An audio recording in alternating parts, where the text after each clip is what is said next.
Olá, primeiro ano, bem-vindos a mais uma aula de língua portuguesa. Hoje nós vamos iniciar o assunto sobre variação linguística. E para começar a falar sobre variação linguística, nós vamos fazer uma reflexão sobre a língua. Até onde nós sabemos, a língua ela é dinâmica, ela está sempre se modificando. E algumas palavras elas são abandonadas e substituídas por outras, que são incorporadas à língua. E há também palavras que mudam de significado de acordo com a sua utilização.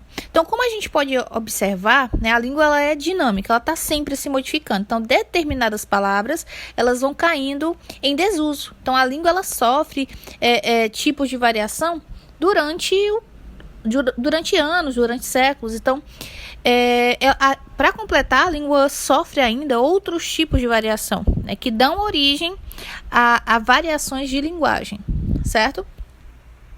O primeiro tipo de variação linguística que nós vamos ter é a chamada variação diafásica, a variação que vai acontecer de acordo com o contexto comunicativo. Então, quando a gente está com o nosso amigo, num ambiente que nós colocamos como ambiente mais relaxado, que a gente se sente mais à vontade, a gente geralmente utiliza uma linguagem informal. O que é uma linguagem informal?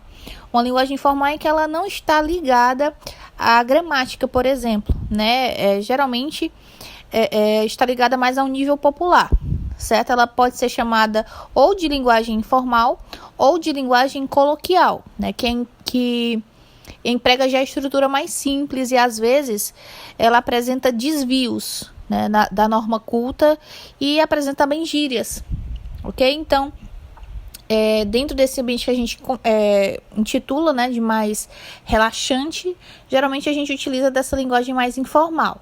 Como até está dentro do material de vocês, a gente não tem exatamente essa pressão para falar corretamente, falar muito sério sobre o conteúdo, porque o espaço mesmo local e as pessoas com que nós estamos deixam que a linguagem ela flua, naturalmente coloquial, certo? No material, inclusive, ele dá exemplos de quando você está apresentando um trabalho na escola, por exemplo. Você precisa ser mais formal, obviamente.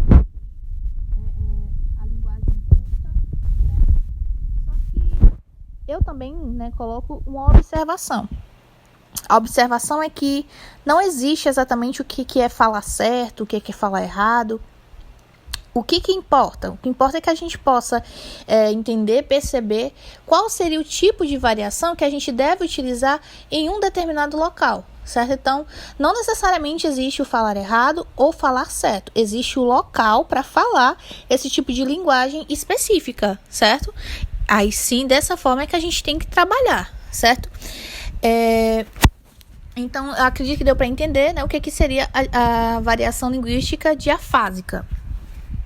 A variação linguística diatópica, ela já está relacionada ao local onde o falante ele está vivendo, certo? Que a gente pode ligar à região. Então, ela é muito influenciada pelo lado geográfico, a maneira própria de falar de uma determinada região, certo? Então, até a gente pode comparar a linguagem do norte e a linguagem do sul do Brasil, a gente percebe claramente as diferenças, as diferentes existentes, as diferenças existentes entre elas, ok? Então, cada região, ela tem uma variação diferente, certo? Então, a partir dessa geografia, dessa parte regional, que a gente pode chamar de variação geográfica ou variação regional também, o Brasil, ele, como eu coloquei, ele é um país muito grande, tanto em extensão quanto também em cultura, e por isso que muitas regiões elas vão apresentar um sotaque diferente. Dentro do conteúdo, eu coloco alguns exemplos, dentre esses exemplos, um quadrinho em que nós temos 3 indivíduos falando sobre a mesma fruta, só que com uma linguagem diferente. Então, nós temos 3 indivíduos que estão falando. Um fala sobre a tangerina, é a mesma fruta. O primeiro fala, olha a tangerina. O segundo fala, olha a bergamota. O terceiro fala, olha a mexerica. Então, em cada região, essa fruta ela tem um nome diferente. Eu coloco até que os mineiros, por exemplo, eles têm um sotaque, enquanto o pernambucano tem outro sotaque. Ou o cearense tem outro sotaque. E E ele coloca, né, o exemplo da palavra mandioca, que é uma palavra, um exemplo muito colocado nos livros de língua portuguesa, né? A palavra mandioca, em muitos lugares, ela pode ser conhecida como macaxeira, pode ser conhecida como aipim, certo? Mas a gente sabe que tem muitos outros exemplos, né? A respeito do din-din, do picolé, do sacolé, né? Diferentes regiões acabam dando um nome diferente, né? O pão, por exemplo, no Rio Grande do Sul ele é chamado de cacetinho, no Ceará é carioquinha, no interior do Nordeste já é pão aguado, né? Na região Norte já é carequinha.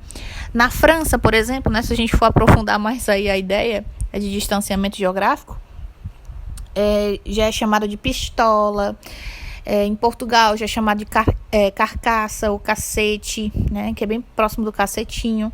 E no Rio de Janeiro ele só é conhecido como pão de sal. Olha aí que diferença, né?